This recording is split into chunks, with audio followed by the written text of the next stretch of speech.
Hi, this is Rooney207. For today's channel, we'll cover Splinterland's most recent town hall that ended earlier today. I wanted to talk about and present an overview. This is not a complete, exhaustive summary. There are other content creators, including the team, that will provide that. These are just items that caught my attention, and I was just jotting them down in this Google Docs page while I was watching it.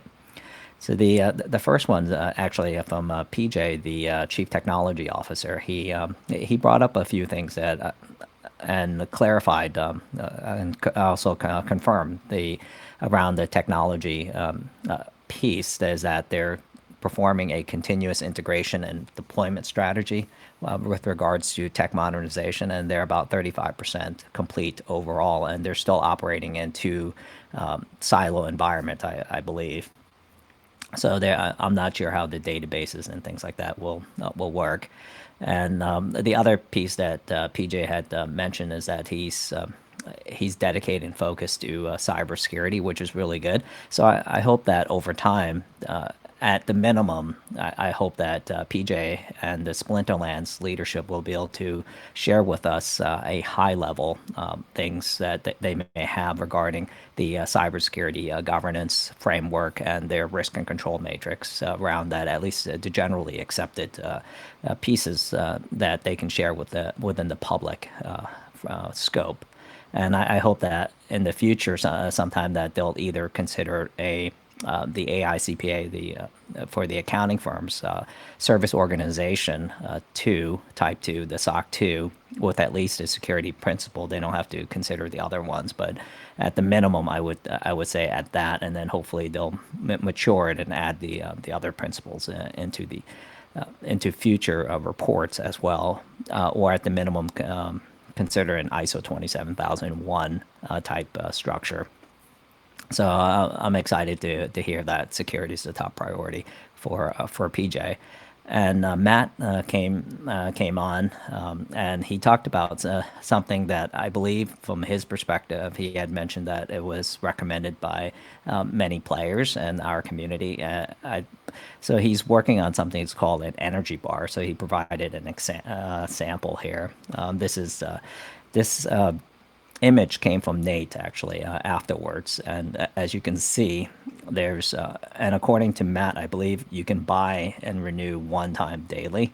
So it'll be interesting how the consumption and the costs, because it'll vary between a champion, diamond, gold, silver, and bronze player, the renewal costs. The second item that Matt brought up, that's pretty exciting too, and I'm not 100% sure how it works. I haven't really thought through the application or the potential implementation, is the multi-ability and multi-color summoners. And this is kind of a screenshot from Nate. And so that's TBD. We'll see what happens. And this is how the multi-summoner, I believe it'll kind of work in action.